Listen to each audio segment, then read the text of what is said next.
ইরাম একটা খয়েরি রঙের সুতির শাড়ি পরেছে, পাড়ের কাছে কালো জরির ডিজাইন। যদিও বিয়ের মাস তিনেক ইতিমধ্যে পেরিয়ে গিয়েছে, তবুও একটা নতুন বউ ধরনের ভাব এসেছে তার মধ্যে। নাকে ফোড়ানো হয়েছিল অরণ্যর সময়ে, তবে নাকফুল সে প্রথমবার আঘাত পাওয়ার পরেই খুলে ফেলেছে। তবে আজ কেন যেন ইচ্ছা হলো বেশ। ভাগ্যিস একটা সিটি গোল্ডের নাকফুল এনেছিল সঙ্গে করে, সেটাই নাকে দিয়েছে। ফুটো যে এখনো আছে এটাই সৃষ্টিকর্তার রহমত। চুলগুলো তার খোলা, বাতাসে উঠছে ঢেউয়ের মতো। এতটা স্বাধীনতা এবং আহ্লাদ শেষ কবে অনুভূত হয়েছিল ভুলে বসেছে সে। পূব আকাশে কমলা রঙের ছটা, দিনের সূচনার এক শুভ লগ্ন। তাই বুঝি মন থেকে আজ সকল বিষণ্ণতা বিদায় নিয়েছে। সড়কপথ নির্জন, শুধু কিছু সড়কবাতি জ্বলছে টিম টিম করে। ইরাম ফুটপাত বেয়ে হাঁটছে মনের সুখে, পিছু পিছু আসছে তার স্বামী। কাকতালীয়ভাবে নাকি ইরামের সাথে মিলিয়ে জানা নেই। সাইবানের পরনেও খয়েরি রঙের একটা ঢোলা শার্ট আর কালো জিন্স। সকাল থেকে খাটাখাটনি ঝড়ঝাপটা শেষে সারাটা রাত এক ফোঁটা ঘুম হয়নি দুজনের। অথচ কারো চেহারা দেখে বোঝার উপায় নেই, উভয়ের মাঝে গাঢ় প্রশান্তি। হুট করে বাতাসের ঝাপটায় ইরামের শাড়ির আঁচল উড়ে গেল। পিছনে থাকা সাইবান সেটা এক হাতে পাকড়াও করে নিজের আঙুলে পেঁচিয়ে ফেলল। ওভাবেই ধরে রাখল, ছাড়ল না আর। হাঁটতে লাগলো স্ত্রীর আঁচল ধরে। ইরাম মাথা ঘুরিয়ে পিছনে চেয়ে মুচকি হাসল। দেখো আবার, বাড়ি ফিরে যেন শুনতে না হয় বউ ছেলেটাকে আঁচলে বেঁধে ফেলেছে, তাবিজ করেছে। কে বলবে? ব্রো। আপনি আমার ব্রোর ফেভারিট চাইল্ড। শ্বশুর আব্বু কি কোনো অংশে কম? ইরামের কথায় সাইবান তার আঁচলটা আরও শক্তভাবে পেঁচিয়ে নিয়ে কাছাকাছি এলো, দূরত্ব মেটালো। বলুক ড্যাড, আমিও বলবো। আপনার নামের তাবিজও কবুল। ইরাম মুখে হাত চেপে সশব্দে হাসল। এই ছেলেটা আসলেই পাগল। পাগল না হলে এরকম করা যায়? সাইবান চকিতে আশেপাশে তাকালো। এই ভোররাতে অদৃশ্য অতৃপ্ত আত্মাবাদে কোনো মানুষ আছে বলে মনে হয় না। তাই সে অর্ধাঙ্গিনীর কোমরে হাত জড়িয়ে এক ঝটকায় নিজের পাশে টেনে নিল। শরীরের সাথে মিশল শরীর, শীতল বাতাস কাটিয়ে ছড়ালো উষ্ণতা। ইরাম আজ কিছুটা লাজুক মুডে আছে, তাই তার উজ্জ্বল শ্যামলা গাল দুটো হালকা রেঙে উঠল। সাইবান প্রাণ ভরে তার লজ্জা দেখল। হাঁটতে হাঁটতে ঝুঁকে এসে ফিসফিস করল, লজ্জা পাবেন না। তোমার কথায় পাবো না? আমার লজ্জা আমার ইচ্ছা, যখন তখন পাবো।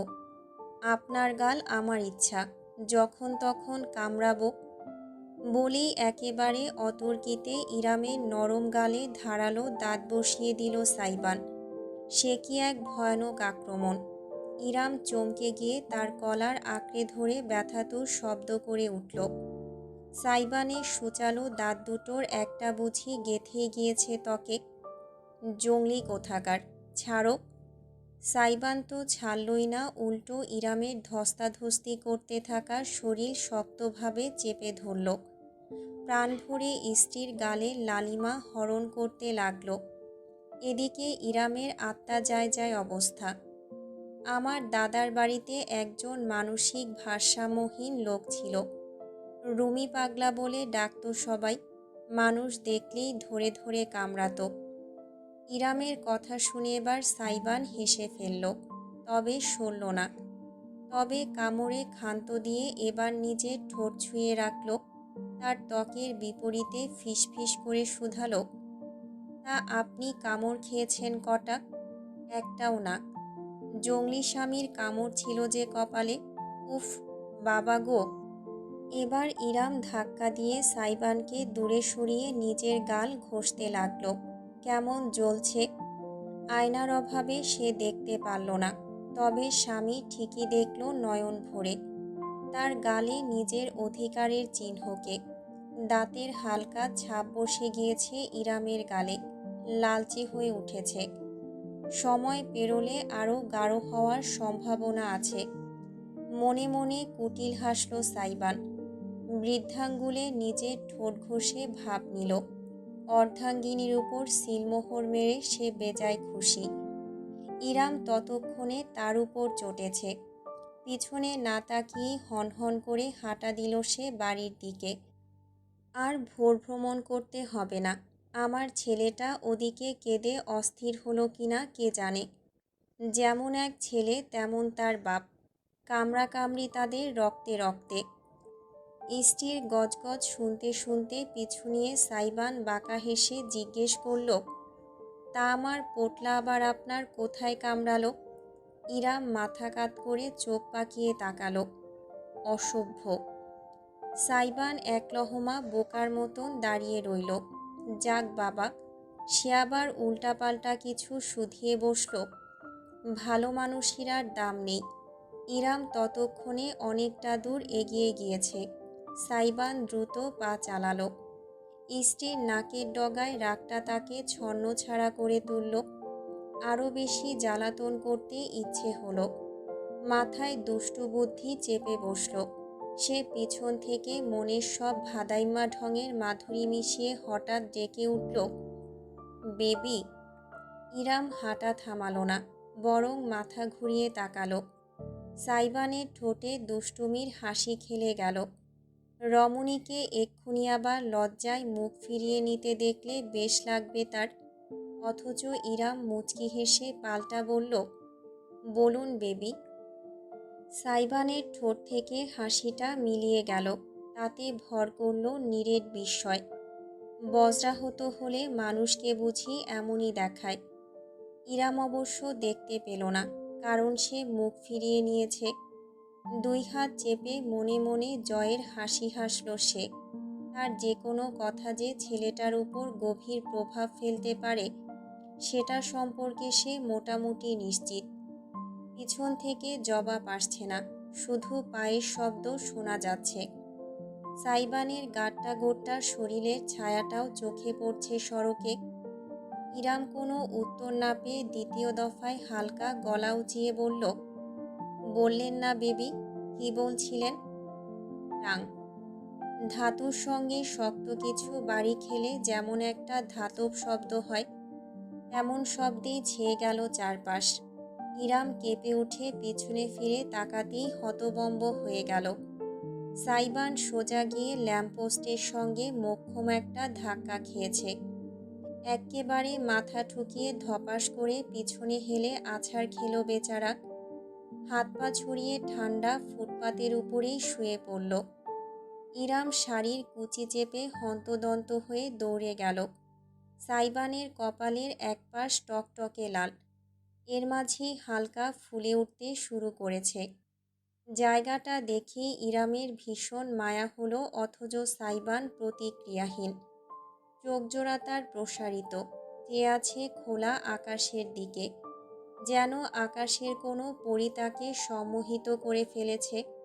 তাই ব্যথা বেদনা আর গায়ে লাগে না। ইরাম তার পাশেই হাঁটু গেড়ে বসে পড়ল। ঘাড়ের নিচে হাত দিয়ে মাথাটা তুলে নিজের কোলে রাখল। আরে, দেখে শুনে চলতে পারো না? বেশি ব্যথা লেগেছে? ইস, কিভাবে ফুলছে। সাইবান চোখ ঘুরিয়ে ইরামের মুখের দিকে তাকালো। এবারও কোনো কথা বলল না। ইরাম অবশ্য তার জবাবের আশায় নেই। শাড়ির আঁচল গুটিয়ে একটা কাপড়ের বলের মতন তৈরি করে মুখে ঠেকিয়ে গরম ভাপ দিল। অতঃপর সেটা সাইবানের কপালের ফোলার উপরে চেপে ধরল। সাইবান এবার ব্যথা টের পেল, হিসহিসিয়ে উঠল। ইরাম ভ্রু কুঁচকে শাসালো। হাঁটার সময় চোখ কি আসমানে থাকে? হুম, আপনার কোমরে। আবার নির্লজ্জের মতন জবাবও দিচ্ছে, থাপড়ে সোজা করে দেব একদম। নিজেকেও একটা থাপ্পড় দিন তবে। কেন, আমি কি করেছি? এমন সব কথা বলেন যে আমার দুনিয়া নড়ে যায়। তখন সামনের ল্যাম্পপোস্টকেও ইরাম কিবরিয়া মনে হয়। দীর্ঘশ্বাস ফেলল ইরাম।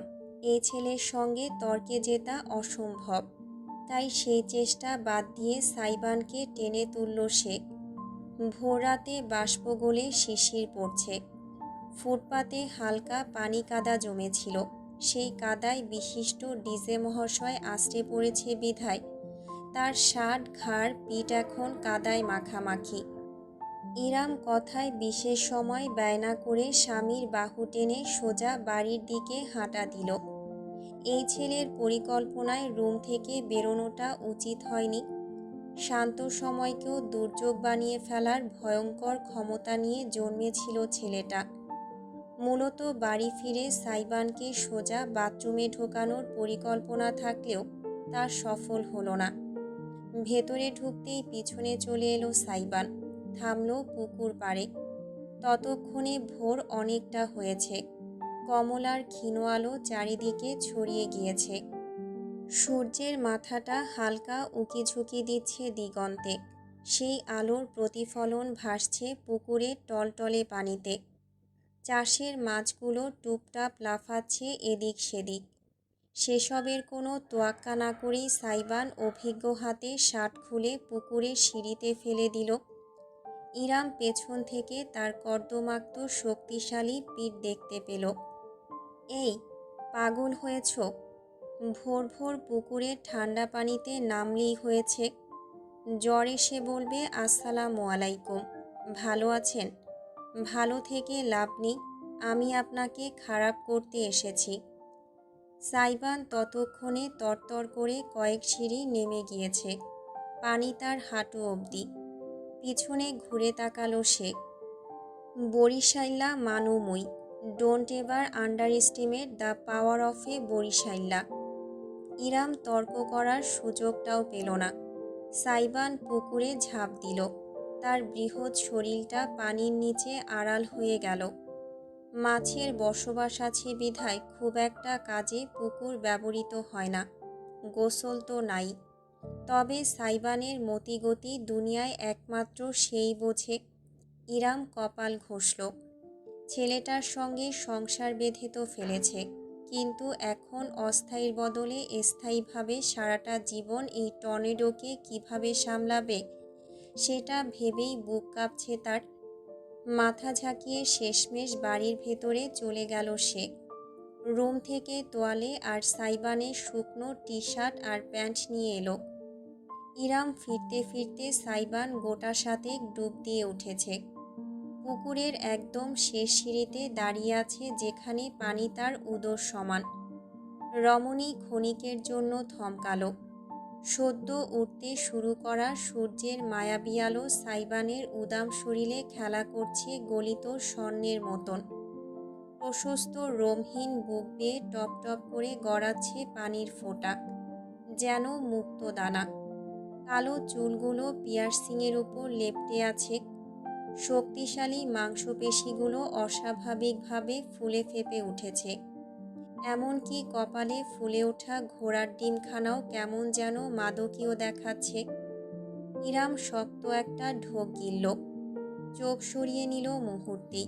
পাগল হয়ে গিয়েছে সে। ঠিক পরক্ষণেই আবার চোরা দৃষ্টিতে ঠিকই তাকালো। কি হয়েছে তাকালে? স্বামী তো তার, ব্যক্তিগত সম্পত্তি। অর্ধাঙ্গিনীর চোরা দৃষ্টি ঠিকই খেয়াল করল সাইবান। তাতে আরও ভাব নিয়ে দাঁড়ালো। ঘাড় কাত করে ইচ্ছাকৃতভাবে জিম করার শরীর শো অফ করতে চাইল। তবে জমে গেল পুরাতন একটা স্মৃতি মনে হতেই। উষ্টা সে কিছুক্ষণ আগেও খেয়ে এসেছে। পুকুরের মাঝে উষ্টা খেলে প্রাণ নিয়ে ফেরার কোনো আশা নেই। বিধায় শো অফ বন্ধ করে অন্য ভং ধরল। কয়েক সিঁড়ি এগিয়ে হাত বাড়ালো। তোয়ালে দিন। ইরামের সম্মোহন কাটল। মাথা নেড়ে জিভ কেটে দ্রুত সে বলল, উঠে আসো, এখানে দিন। আশ্চর্য, আর কতক্ষণ ঠান্ডা পানিতে দাঁড়িয়ে থাকবে? যতক্ষণ না আপনি এসে তোয়ালে দিচ্ছেন। উফ, কি ঠান্ডা! মিছিমিছি শরীর কাঁপিয়ে শীতের ভং ধরল সাইবান। ইরাম বুঝল সবটাই নাটক। চোখ উল্টে সে মনে মনে অভিসম্পাত করে শেষ সিঁড়ি টপকে কাছে এলো। তবে পুরোপুরি নামল না। তোয়ালেটা ছুঁড়ে দেওয়ার ভঙ্গি করে বলল, ক্যাচ ধরো তবে।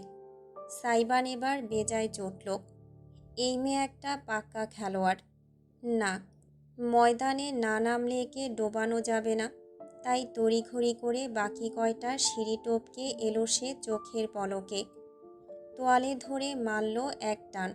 তাতে তোয়ালে আর মালকিন দুজনেই তার বুকে আছড়ে পড়ল। হুড়মুড় করে পড়ল একেবারে পুকুরের পানিতে। এই ভয়টাই ইরাম পাচ্ছিল। কে জানে কি আঁকড়ে ধরে চোখ বুজে সে চিৎকার ছুড়ল, আলাদিন, আমি সাঁতার জানি না। পুকুরের পানিতে মুহূর্তেই ভিজে একাকার হলো ইরাম। মনে হলো সে পানির মাঝে নাকানি চুবানি খাচ্ছে। পরক্ষণেই শক্তিশালী বুকের মাঝে নিজেকে আবিষ্কার করল সে। খোলা বাতাসে টেনে তোলা হলো তাকে। থু করে মুখে ঢুকে যাওয়া পানি ফেলে জোরে জোরে শ্বাস নিতে লাগলো ইরাম। দুই হাতে আঁকড়ে ধরে রাখল জীবনের একমাত্র অবলম্বনকে। সাইবান অর্ধাঙ্গিনীকে চেপে একেবারে নিজের সঙ্গে মিশিয়ে ফেলেছে। হাঁপাতে থাকা ইরামের ঘাড়ে হাত রেখে তার কানে ঠোঁট মিশিয়ে সে ফিসফিস করে জানালো, আমি থাকতে আপনি ডুববেন না ইরাম। ভাসবেন, হাসবেন আর ভালোবাসবেন। ইরাম বিপরীতে কিছু বলার সুযোগ পেল না। ঠোঁটের উপর তৎক্ষণাৎ আরেক জোড়া ভেজা ঠোঁটের স্পর্শ পেল সে। সকল শব্দ বিলীন হলো। পুকুরের ঠান্ডা পানি সকল শীতলতা মুহূর্তেই বিদায় নিল। তপ্ত অনুভব ঘিরে ধরল চারিপাশ থেকে শৃঙ্খলের মতন। ইরামের হাতে নখ গেঁথে গেল সাইবানের খোলা পিঠে। তাতে একটু দমল না অনুভূতির বিনিময়। বেশিক্ষণ অবাধ্যতা দেখানো গেল না। আত্মসমর্পণে বাধ্য হলো ইরাম। পানিতে নয়, ডুব দিল অনুভূতির গভীরতায়। উদীয়মান সূর্য তাদের স্বর্ণের শৃঙ্খলের মতন বেঁধে ফেলল চারিদিক থেকে। যেন পৃথিবীর বুকে ছোট্ট এক টুকরো স্বর্গভূমি। ইরামের ঠোঁট ছেড়ে তাকে শ্বাস নেওয়ার সুযোগ দিয়ে সাইবান মুখ ডোবালো গলায়। সিক্ততার সময়টাকে করে তুলল মাতাল। যত জোরে বাতাস বইল তত উন্মাদ হয়ে উঠল সাইবান। তার ঠোঁট জোড়া এসে থামল ইরামের নাকফুলের উপর। দারুণভাবে ছুঁয়ে গেল তার। কুসংস্কার হলেও মেয়েদের নাকফুল যেন একজন স্বামীর আলাদা রকম গর্বের বিষয়। সেই গর্ব সাইবানও আজ অনুভব করল। গ্রহণ করেছেন আমায়? ইরাম চোখ খুলে তাকালো। সাইবানের জলজলে দৃষ্টির সঙ্গে দৃষ্টি মিলিত হলো তার। বুকের ভেতর দামামা বাজল। মুহূর্তেই অজানা ভয়েরা ঘিরে ধরল আবার। নতুন শুরু। যদি পরিণতি একই হয়, যদি আবারও ঘটে বিচ্ছেদ, মনোমালিন্য, তবে কি ইরাম সইতে পারবে? পারবে না। কিন্তু এই ছেলেটা, নিরপরাধ নিষ্পাপ ছেলেটা, সেই শিশুকাল থেকে তার জন্য অপেক্ষার চাদর বিছিয়ে বসেছে। আবেদন নিবেদনে তাকে পরিপূর্ণ করে দিয়েছে। তার সন্তান। আজকাল ইরামও মাঝে মাঝে ভুলে বসে ঈশান অরণ্যর সন্তান। নিজের সন্তানের মায়াভরা মুখটা দেখলে হুট করে কোথা থেকে সাইবানের চেহারাটাই মানসপটে ভর করে। এই হাসি খুশি পুরুষটি যার মজা ঠাট্টায় জগৎ নাচে, সেই নিরালায় নিভৃতে একলা কাঁদে। তার কান্না কেউ দেখে না। অজান্তেই সাইবানের কাঁধে তার দুই হাত আরও শক্তভাবে চেপে বসল। আঙুলের দাগ পড়ল ফর্সা ভেজা ত্বকে। মনে মনে ভাবল ইরাম, আজ থেকে তার দায়িত্ব বেড়ে গেল। একটা বাচ্চাকে নয়, এখন থেকে দুটো বাচ্চাকে মানুষ করতে হবে তার। আগলে রাখতে হবে তার ব্যক্তিগত সকল কলুষতা থেকে। একটা নিঃশ্বাস ফেলল ইরাম। মুখে জবাব দিল না। দুই হাতে আলতোভাবে সাইবানের মুখটা ধরে নিজের কাছে টেনে নামিয়ে কপালে ঠোঁট ছুঁয়ে দিল। সময় নিয়ে চুমু খেলো ঠিক যেখানটায় আঘাত লেগে ফুলেছে সেখানটায়। ফিসফিসিয়ে বলল, আমার আলাদিন, শুধু আমার। এইটুকুই যথেষ্ট ছিল সাইবানের জন্য। ভেজা মুখের কারণে তার বাম চোখ বেয়ে গড়ানো এক ফোঁটা অশ্রুর অস্তিত্ব বোঝা গেল না। মাথা কাত করে অর্ধাঙ্গিনীর ঠোঁটজোড়া পুনরায় দখলে নিল সে। পানির অন্তরালে বিনা দ্বিধায় তার হাত ছুঁয়ে গেল অর্ধাঙ্গিনীর শরীরের দাগে দাগে, যেন ধুয়ে মুছে সাফ করতে চাইল অতীতের সকল দগদগে ঘা। সূর্যের আভা ঘিরে রাখল তাদের, নতুন সূচনার বলয় হয়ে। সুগন্ধা ইজানকে নিয়ে বাড়ির খোলা বারান্দায় এসে দাঁড়ালো। ঘুমে ঢুলুঢুলু অবস্থা তার, কিন্তু ইজান মাত্রই ফুপিয়ে উঠেছে। খুব বেশি কাঁদছে না, যার দরুন সরাসরি সাইবানের বেডরুমে যায়নি সে। গেলেও ওই বান্দা যে তাকে আস্ত ছেড়ে দেবে না ভালোই জানা আছে তার। ইজানকে নিয়ে একটু হাঁটাহাঁটি করলেই পুনরায় ঘুমিয়ে পড়বে, তাই সে এদিক সেদিক ঘুরছে। তবে বারান্দায় না এলেই ভালো হতো, সে বুঝল যখন আধঘুমে ভারী হয়ে থাকা চোখ গিয়ে পড়ল বাড়ির পিছন দিকে। অদূর থেকে দৃশ্যটা ঠিক স্পষ্টভাবে দেখা যাচ্ছে না, কারণ বাড়ির বারান্দাটা আবার সামনের দিকে। তবে যতটুকু দেখলে স্পষ্টভাবে বোঝা যায় কাহিনী কি, ততটুকু অবশ্যই দেখা যাচ্ছে। ঘুম এক ঝটকায় গায়েব হলো সুগন্ধার। চোয়াল ঝুলে পড়ল কয়েক ইঞ্চি। চাইলে মশামাছি থেকে শুরু করে একটা ব্যাঙও লাফিয়ে ঢুকে যেতে পারে ভেতরে। পুকুরের দৃশ্যটা ব্যক্তিগত। একে অপরকে জড়িয়ে ধরে আছে ইরাম এবং সাইবান। সূর্যের হালকা আলোয় অস্পষ্টভাবে নজরে আসছে অব্যয় দুটো। সুগন্ধার ঘাড়ের লোম অবধি দাঁড়িয়ে গেল। তার উত্তেজনা অনুভব করেই বুঝি ঘুমে ঢুলুঢুলু ইজান মাথা কাত করে তাকাতে গেল। কিন্তু সুগন্ধা ক্ষিপ্ততার সঙ্গে নিজের একটা হাত ইজানের চোখে চেপে ধরল। মা বাপের বিয়া খাইছো, তবে এইটা খাওয়ার বয়স হয় নাই। ঘুমাও বাপ, ঘুমাও। ইজানকে ঠেলে নিজের কাঁধে জোর করে চেপে রেখে নিজে ঠিকই উকি ঝুঁকি মেরে দেখতে লাগলো সুগন্ধা। এমন দৃশ্য মিস দেবে মাথার ব্যামোতার? একটা লম্বা সিটি বাজাবে নাকি? সাইবানের চেহারাটা একেবারে দেখার মতন হবে। ঠিকই আছে, সুগন্ধার কি দোষ? ফষ্টি নষ্টি করতে পুকুরে যাওয়া লাগবে কেন? সত্যি সত্যি সে সিটি বাজানোর প্রস্তুতি নিচ্ছিল, কিন্তু এর আগেই পুরুষালী একটা হাত সুগন্ধার চোখ ঢেকে নিল। জমে গেল মেয়েটা। চেনা একটা সুঘ্রাণ নাকে ঠেকল, চন্দনা লেবুর মতন। তার কানে ফিসফিসে একটা কণ্ঠস্বর ভেসে এলো। মানুষের ব্যক্তিগত সময়ে উকিঝুঁকি দেওয়াটা অভদ্রতা মেঘ। সুগন্ধার মুখ রাঙা হয়ে উঠল। কর্কশ গলায় সে বলল, তবে আপনি দেখেন কেন? আপনিই তো এক নম্বরের অভদ্র অনুরাগ দাগ। অনুরাগের মৃদু হাসি ভেসে এলো। খানিকটা বিব্রত হয়ে সে জানালো, আমি চোখ বুজে আছি। কই দেখি, প্রমাণ ছাড়া কিচ্ছু এই সুগন্ধা বিশ্বাস করে না। বড্ড বেশি কথা বলো মেঘ।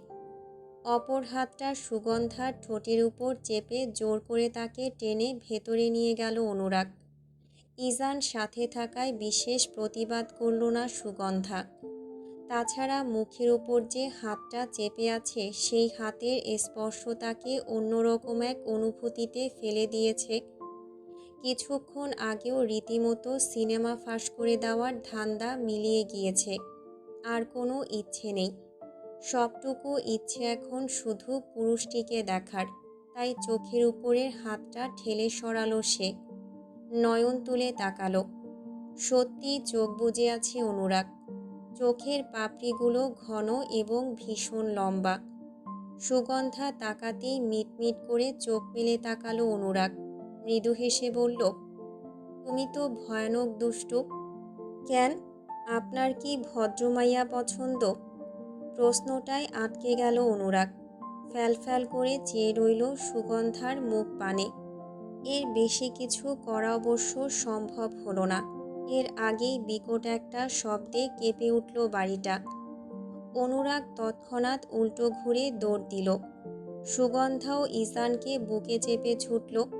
দুজনেই পৌঁছালো বসার ঘরে। অতপর জমে গেল সম্পূর্ণ। বাড়ির সদর দরজা হাট করে খোলা, আর চৌকাঠের উপর মুখ থুবড়ে পড়ে আছে তিতলি। পরনের আটসাট পোশাকটা গায়ে লেপ্টে আছে, হাতে একটা কালচে বোতল। সেটার মুখ বেয়ে স্বর্ণালী তরল মেঝেতে গড়াচ্ছে। তিতলি! না পারতে অনুরাগ উদ্বিগ্ন হয়ে চেঁচিয়ে উঠল। তিতলি মাথাটা কাত করে তাকালো। চুল এলোমেলো হয়ে মুখে লেপ্টে আছে তার। ফিক করে হাসল সে। টানা টানা মাতাল কণ্ঠে বলল, আমার ডাউনফল মোবারক দোস্ত, মোবারক।